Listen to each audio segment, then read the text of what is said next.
Hey everyone, Daniel here with Slow Haste, where we talk about synths, electronic music, and the creative process. In this week's video, it's good to be back behind the Digitakt, and we're going to talk a little bit about how I tend to like to chop melodic samples when I am using one to create the foundation of a beat. So I'm going to show you an example. I will play through it and just do a little bit of a jam. I'll also link to the full jam video, which I posted a couple of weeks ago.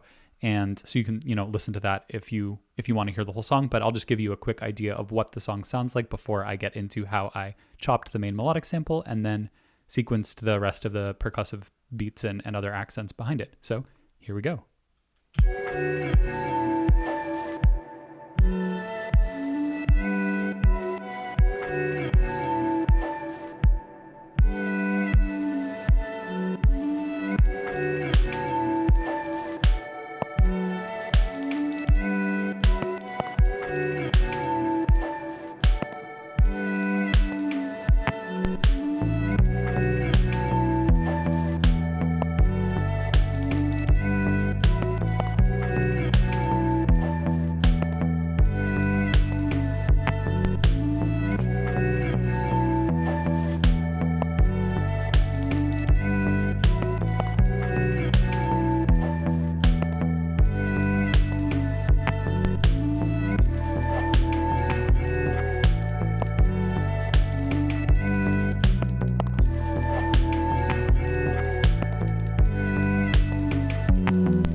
Cool, so that was a bit of the jam. Oh no, it looks like we lost one of our candle flames at some point. This is one of those like crackling candles. I don't know if you can hear it crackling at all if I'm very quiet. It's also raining too, so we got some nice ambiance tonight. It feels really good. Anyways, sorry for getting distracted. So yeah, really quickly, let us start with our sample, the main melodic sample. Okay, so as you can see, I have chopped this sample, and let me show you the track by itself. And just watch the waveform.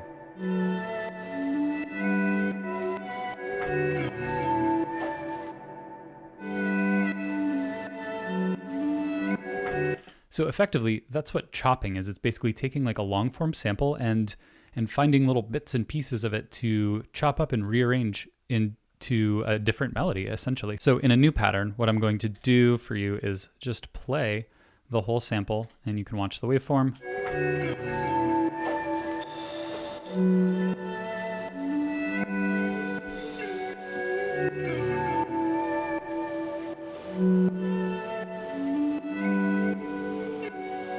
So it kind of sounds like the melody that I've created, right? But there's like there's some cool percussive stuff. There's a couple of cymbals in there, and there's some other ambient little swells going on. But I just wanted to get that melody that I heard by chopping it up. So what I've done here, and we can go step by step.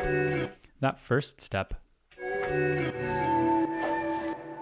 I simply, aside from adding a ton of reverb and panning a little bit, you can see I just cut the sample length down, and then for the second hit, I move the start point, and we kind of avoid that other note that happens right before, and that crash or that ride cymbal swell. And then I add these two little cuts at the end of the second bar. So listen to the first two bars again.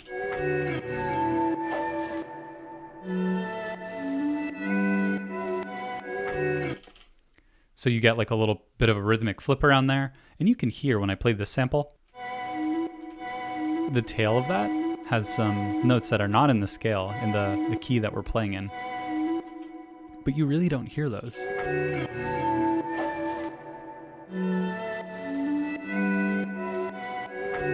Because it gets cut off by the third bar, which starts off with that same cut of the sample as the first bar, and then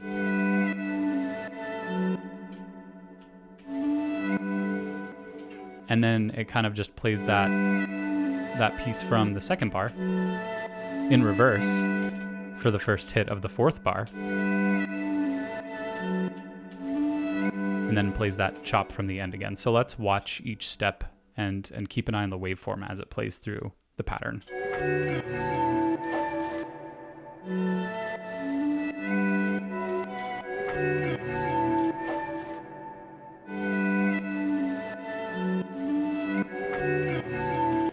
So yeah, and in order to do that, all you really have to do is kind of pick a pattern or a rhythm that you want the notes to play in. So I kind of got this general spacious rhythm where I knew that there was a lot of movement within this melody that I wanted to utilize, right? And I just kind of like played a rhythm out by hitting that trig. I literally did that as the pattern played. Da, da, da. I knew the rhythm, and then I decided I would find the notes after the fact. And that's just one way of approaching it. If you know exactly what notes you want, and if you're using like a monophonic sample or a run, you can kind of like lay it out beforehand. But I was kind of approaching it with a little bit of experimentation because it was my first time using the sample set, which, by the way, is Bath's sample set from Splice. Bath is one of my favorite musicians. I have to avoid using the sample set too much because I will just start to make music inspired way too heavily by Bath. So yeah, definitely check that one out on Splice. Okay, so what do we do after we found a cool melody? We add our 4 on the floor kick. And we adjust the LFO of our first sample to sidechain, to duck out of the way of the kick. And I already have my compressor squishing everything a little bit from the main output as the source. I don't want that kick to be too overbearing, and I want to be selective about how I sidechain. So I use my compressor as I would normally, and let's mute the kick again. And let's make it a little bit more drastic so you can really hear that sample ducking out of the way. Here's what it sounds like without it.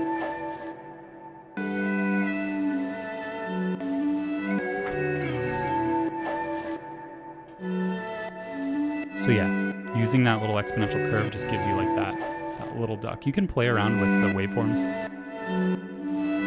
This is more obvious, but I didn't really want that swell. I just wanted that duck out of the way.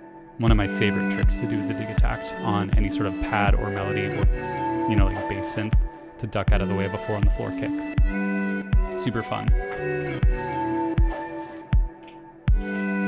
So let's take away our melody and listen to some of the more percussive elements. Okay, so I just really like this type of percussive smack sound. I don't know, it sounds like you have 2 pieces of plywood and you just them together. I don't know, it's great.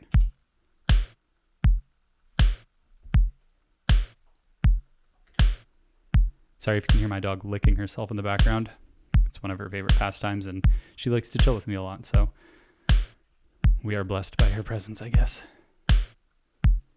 Anyways, that's pretty straightforward. I also added another percussive snare sound, and this one I had a lot of fun playing with chopping as well, even though it's just a single, or it's 3 percussive sounds in one sample, but I knew I wanted to use it as a single hit, but here are the 3 sounds. Okay, so I will take you through the pattern while you listen to that.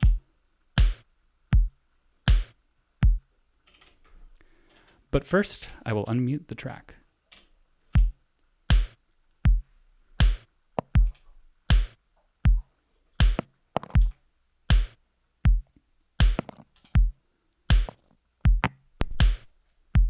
So on these hits, what I did is I changed the source. You can see when I hold the trig to parameter lock, it comes up with the sample that I changed it to. So I just pulled another sample from this Bath's kit, and I put that in there because I wanted these kind of like glitchy, poppy, jarring sounds.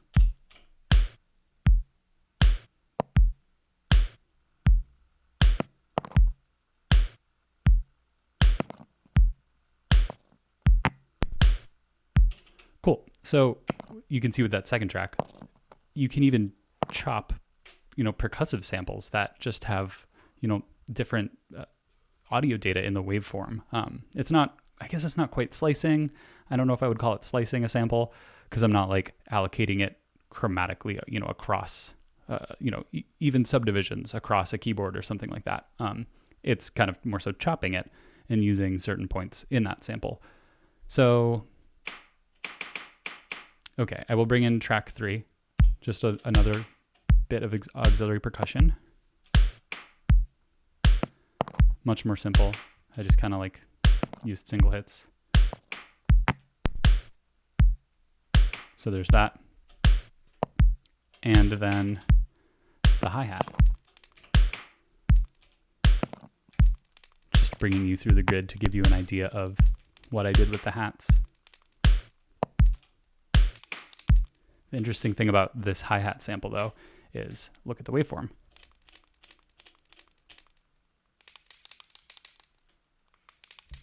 Lots of weird stuff going on there. So if you let the waveform play out, rather than just repeating it, sorry if that's quiet, but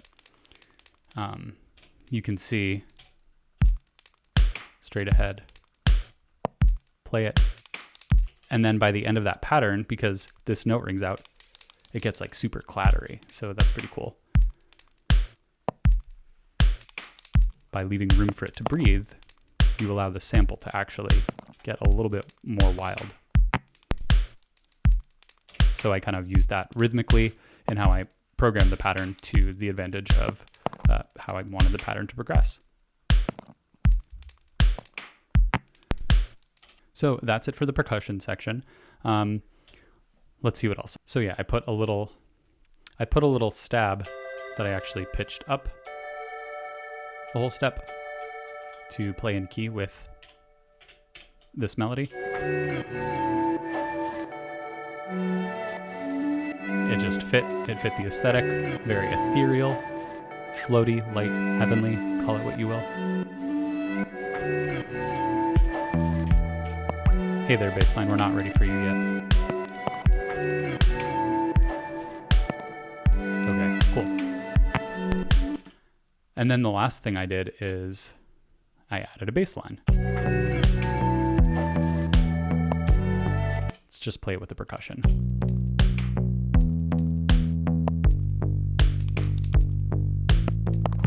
So this decision was actually the hardest part of the piece. If you've listened to any of my tutorials or music, I kind of like to use like very rich, fuzzy, swelling type of bass lines that I sidechain.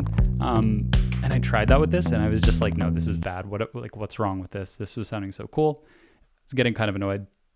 I came back the next day, and I found this sample from the same sample pack, and I was like, wait, why don't I just put a bass guitar? It sounds freaking great on top of this kind of straight ahead beat with all these weird accents and kind of glitchy percussive elements that's otherwise fairly straightforward. And it just fit.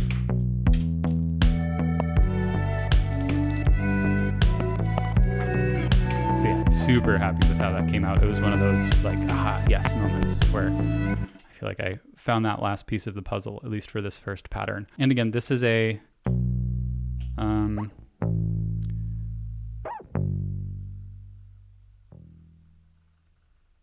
oh, you lost the tail end of it, but it's basically just like a bass progression with some different notes. So I just captured that first note and played it chromatically. So yeah, that's the first pattern. And then I'll just let it play through to the second pattern.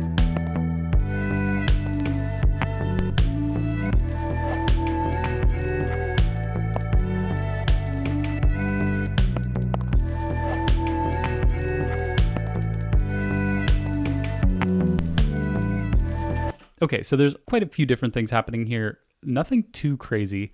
And my workflow is typically to just copy and paste everything. And then I'll start with the bass line and I'll change the melody of the bass line. So like, you can hear that. I'll just leave it playing in the background for you while we talk.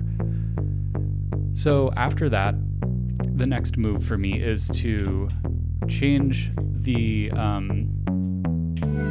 change the notes of the main melody to match the bass progression that we have. And you can just watch the waveform and see how I did that. That's the beauty of the Digitakt, is that it has, this visualization is just so helpful. When you're playing with a sample, you get to learn like what the different parts of the waveform sound like. And so when I went to reprogram this melody, I was like, oh, like this note, this little run of the melody is going to be like right after that chunk of the waveform, and I'll flip it around to give it some texture. So that was a lot of fun to do that. And as you kind of get to know the samples you're working with, that just kind of comes naturally. So yeah, I just played around with that, and I kept this accent because it just fit. So that came together pretty quickly. Sorry again for barking dog in the background. But yeah, that came together pretty quickly. And then I'll just play for you, as I like to do, the transition of the percussion section from pattern 1 into pattern 2. So you can just listen to how that energy changes.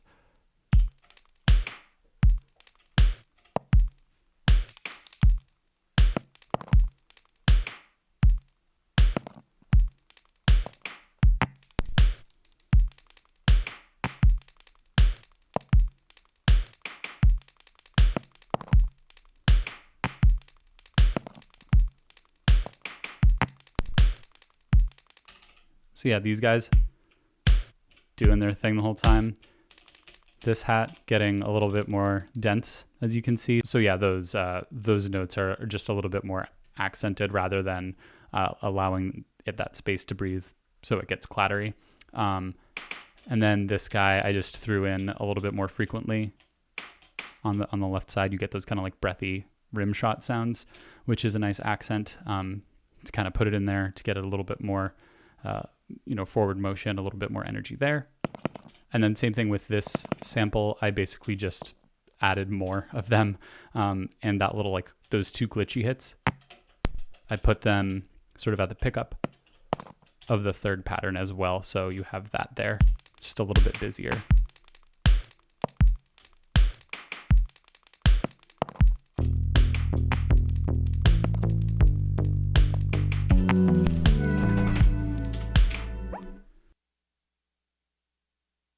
So yeah, I mean, again, it's really cool to just show you all how I sort of build out my patterns, but I want the main takeaway from this sort of lesson to be how easy and fun it can be to chop your melodic samples up and create new melodies that are different from the melody that may originally have existed in the original sample. And how fun it can be to do this just by means of experimentation too. It's possible to kind of go in with a blank slate and a sample that you really like and say, I'm just going to play around with this. And depending on what kind of mood you're in or the weather or whatever other variable, it could come out totally different than any other time you might approach the same sample. So super fun method. I recommend messing around with your samples like that. And yeah, that's pretty much it. If you enjoyed this video, feel free to browse the Digitakt playlist on my channel. There's a lot of similar types of content where I talk about how I will approach, sort of starting off a beat and then developing the patterns from there. I use a lot of the methods that I explored today, but you can hear how those are contextualized with different types of beats that I like to make. And if you're enjoying these videos, please definitely continue subscribing to the channel. It really helps with visibility and gives me motivation to continue trucking on. These videos are a lot of fun, but it's obviously a lot of work too. So I'm glad that this content has resonated with some of you folks. So I really appreciate you all watching, and I hope you enjoy whatever you got going on. Peace.